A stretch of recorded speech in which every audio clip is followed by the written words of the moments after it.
So I'm pleased to introduce our speaker this morning, Sharon Lukert.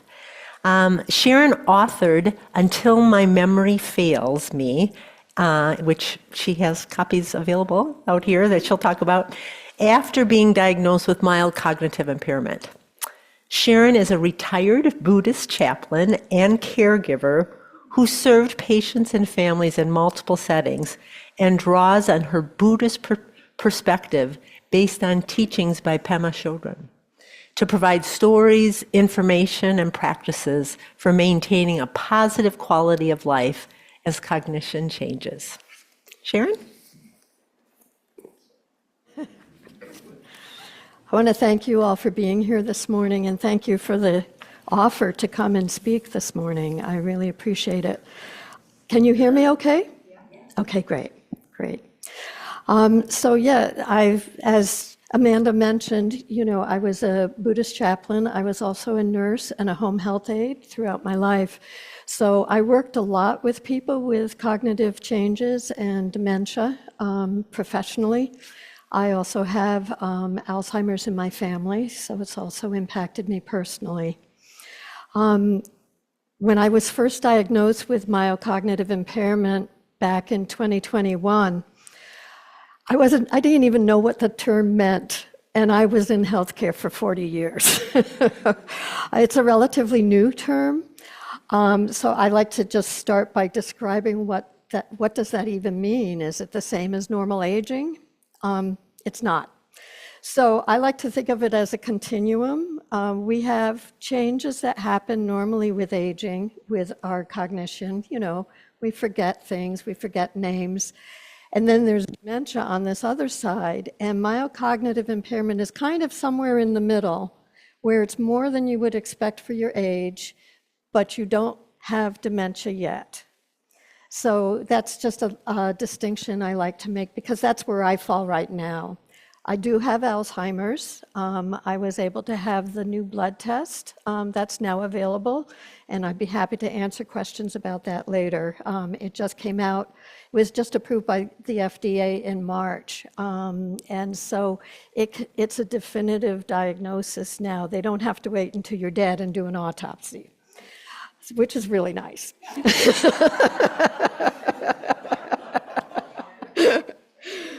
So, you can have Alzheimer's but not have dementia yet. That's my point. And I think it's important to recognize, that these changes happen over time. It isn't like you have your normal way of remembering and then boom, suddenly you have dementia. It changes sometimes rapidly, sometimes gradually, but it's a process, just like everything else in life. So when I was first diagnosed, a lot of the people that I worked with who had dementia came to mind, their stories, what I had learned from them. And I came to think of them as my dementia ancestors. These are the people who have taught me so much by their example. And so many of their stories are included in my book. As Amanda mentioned, I'm also Buddhist, and I'm a student of Pema Chödrön's for almost 40 years now. And I spoke to her about my diagnosis, and I was journaling a lot as I was learning more about what this diagnosis meant and what it could mean in the future for me, and how was I going to cope with it. And when I told her about my writing, she suggested actually that I write this book and encouraged me to do this. So I am so incredibly grateful to her. So the book includes the dementia ancestors. It goes through what it's like when symptoms begin and talks a bit about that. There's a whole chapter on stigma and bias, because we all have them. It's in our culture. And it can really impact people who are going through changes. Their own personal bias. I've had to work with my own bias towards myself as well as towards others, and the stigma that comes from the culture. You don't have to talk to me loudly. I do need hearing aids, but it isn't because of cognitive change. I also talk about how we can plan for the future. How, if you have a diagnosis like this, what can you do to prepare in order to keep and maintain a quality of life that you would like now and into the future. And to me, the heart of the book is about how do we develop what I call emotional and spiritual resilience now that can support us in the future as well. So to me, this is the most important part of the book. Part of what I share, which helps me in that range, and I think it can be helpful for others, is what we call on-the-spot meditations. So I know I imagine you are all familiar with meditation. A lot of people think of it either as a very formal thing that you sit down and do, and you ring a bell, and it's timed, and and I do that. It's not that that isn't part of my practice, but on-the-spot meditations are something you can do anywhere, anytime throughout the day. And they can be particularly helpful in developing that sense of resilience I was talking about. So I'm going to just pause for a moment and ask you, and you can just call it out, or if you're online, write it in the chat. What does resilience mean to you? What's that word mean? Strength? Sticking with something. I'm sorry? Perseverance. Yeah. Bouncing back, yeah. Recovering, yeah. Yeah, all of this. I'm sorry? Flexibility, yes. I like to think of resilience, and resilience is something we can cultivate. It's something we can develop. I like to think of the image of a young tree, a sapling that's been planted. And especially we have a redbud tree that we planted in our front yard, and it was about this big when we planted it. Oh, maybe this big. It wasn't very big. When we needed to protect it for a while, especially the first winter. And now it's probably about that tall. But I watch it, and as the limbs start growing out, they sway in the wind, and that swaying in the wind gives them the flexibility and the strength and the perseverance that we need. So I like to think of flexibility and resilience in that respect, as opposed to a limb that has either gotten old and has died and breaks easily, or one that is frozen and will snap off. So if we don't develop that sense of resilience, especially emotionally and spiritually, it's hard to have that support as we change, especially as our cognition changes. You may have also heard of the term neuroplasticity. Is that something familiar to some of you? Okay, so what it means, the word neuroplasticity means that the neurons in our head, they don't quite reach each other if you think of them as two branches, and then there's information that goes back and forth between them. I like to think of it as kind of pathways that have been, I'm losing my words, that have been, I'm sorry? Established, that's a good word. They've been established for a long time, so they work kind of automatically, like finding words. Over time, some of those will wear out, like my word finding. Yeah. Right. Neuroplasticity is something that scientists have discovered, that even as those neural pathways start to wear out, we can develop new ways. New pathways. And think of this like you're going on a hike in a wild woods. If nobody's walked that path before, it's really hard to get through, and you have to kind of push things away, and it takes longer, and you have to work at it pretty hard. But if people walk that same path for quite a while, say a year or two, then it becomes an open pathway, and it's easy to maneuver. The same happens in our brain. And so we can develop these neural pathways even as we're going through cognitive decline.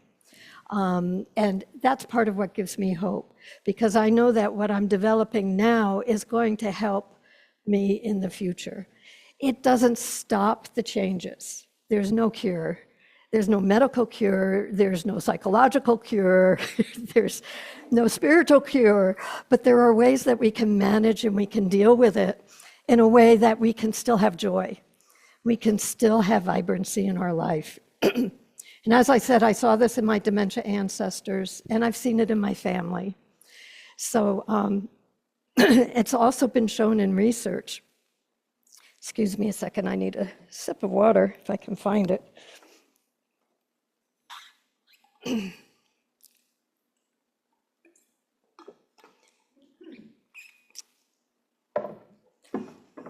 I'm kind of an information junkie. So when I got this diagnosis, I started reading research. I started going to conferences online. And one of the Alzheimer's Association international conferences, they had a researcher from China who had studied quality of life as opposed to cure or treatment for more than 10 years.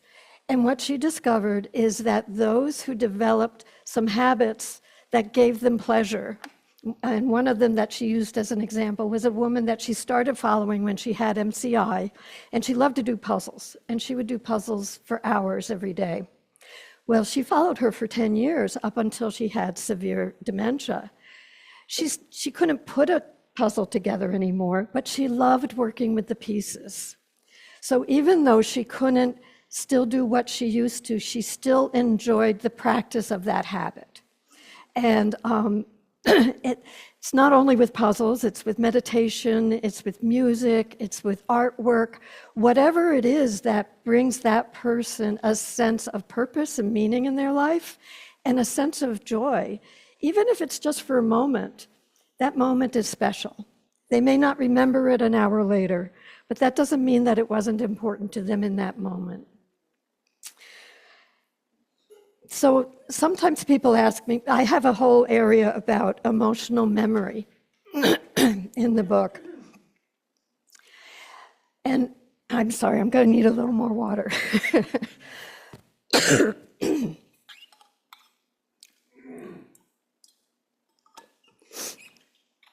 And this is a little bit why I like to talk about emotional resilience as well as spiritual resilience.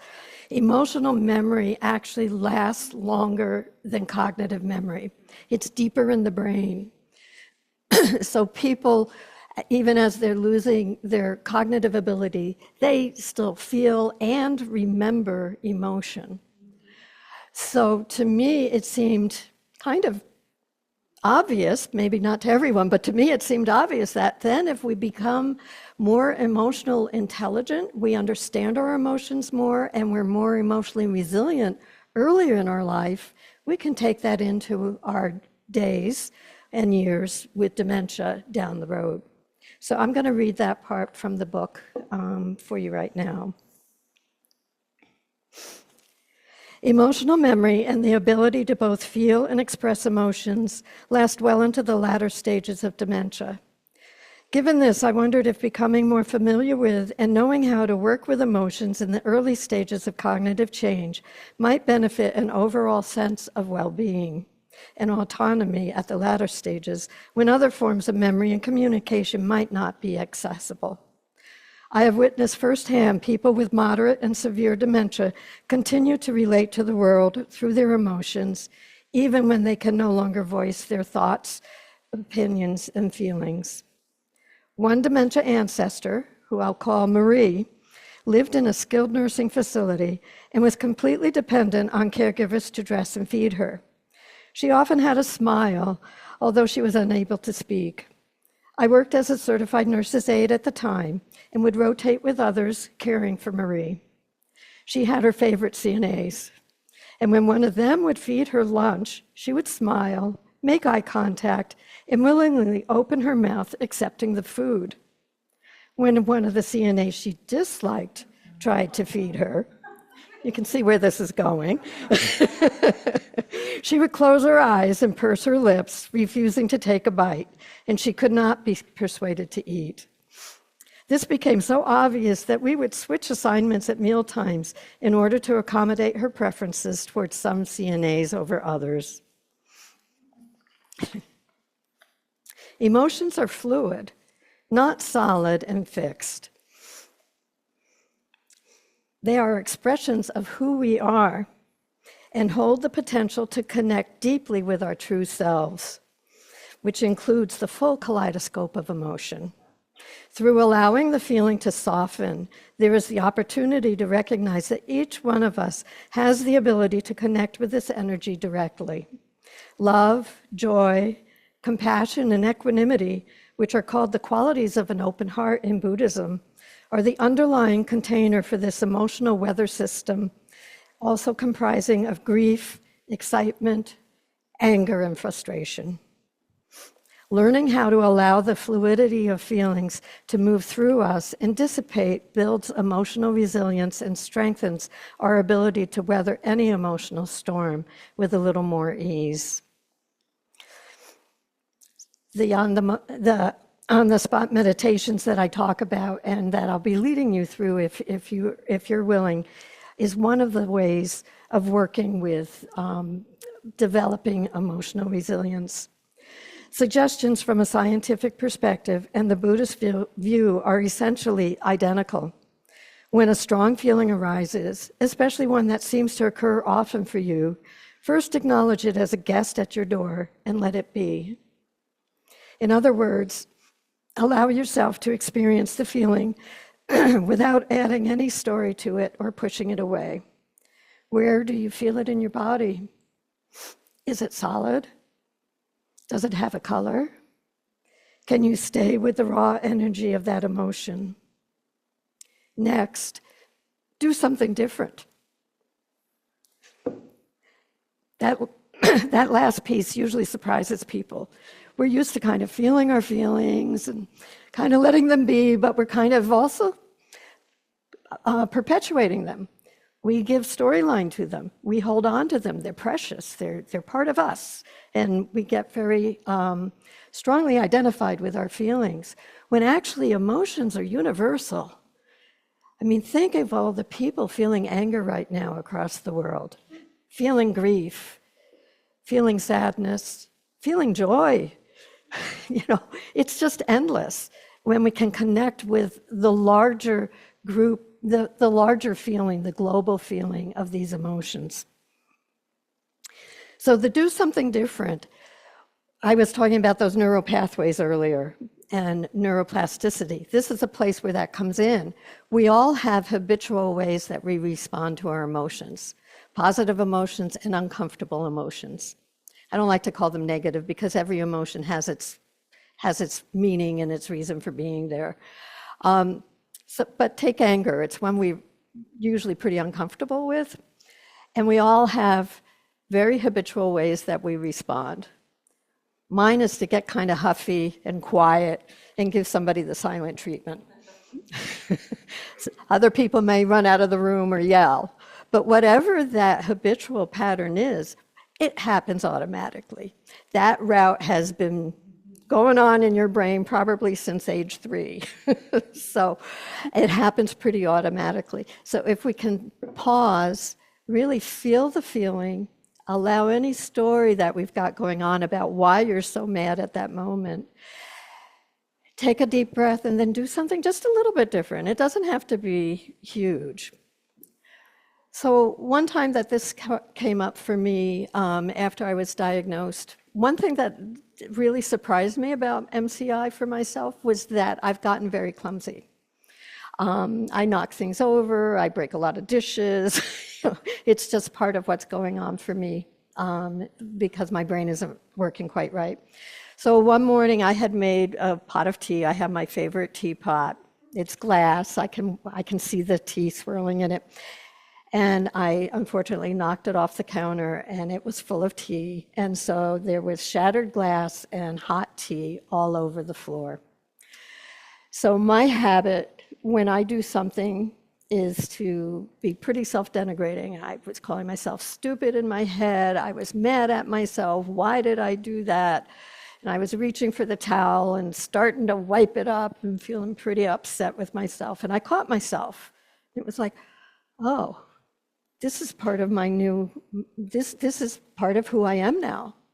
And so I took a breath and I said, okay, gonna do something a little differently. And I started singing a little song in my head.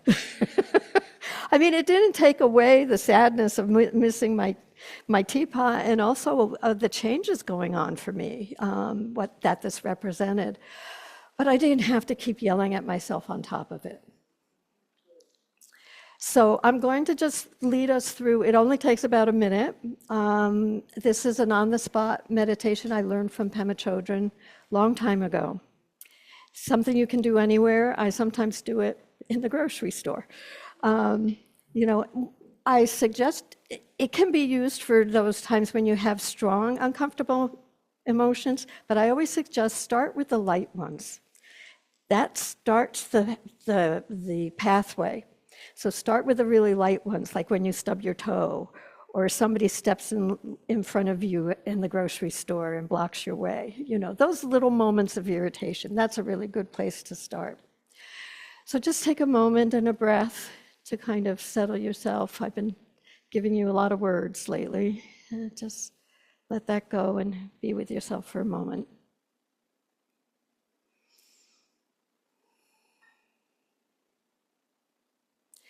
Now think of a mild irritation. Maybe it was something that happened this morning.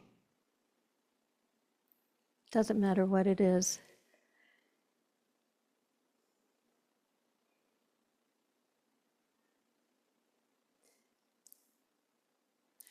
Just feel what that's like in your body. Where do you feel that feeling? And notice what's going on in your mind as you remember that emotion.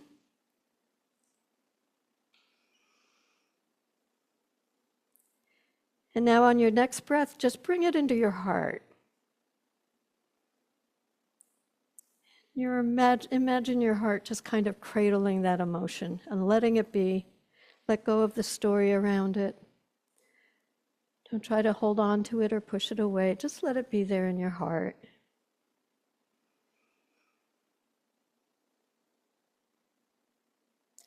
And as you breathe out next, imagine letting it go out into the universe. Just let it go out. Allow yourself some space.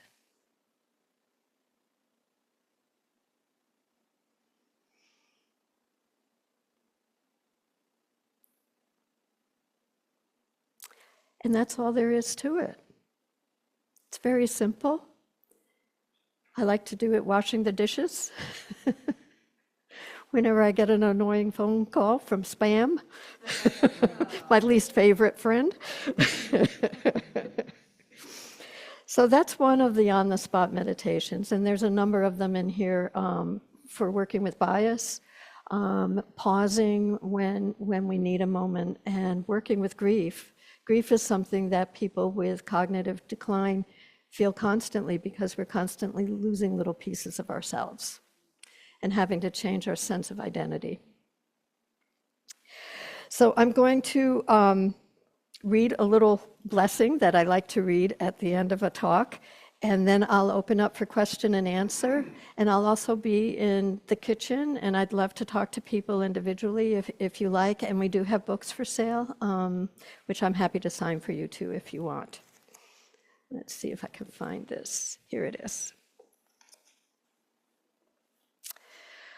My hope is that you feel fully immersed in life and keep tapping your toes to your favorite tunes as you go forward into the unknown future with gentleness, patience, and determination. Thank you.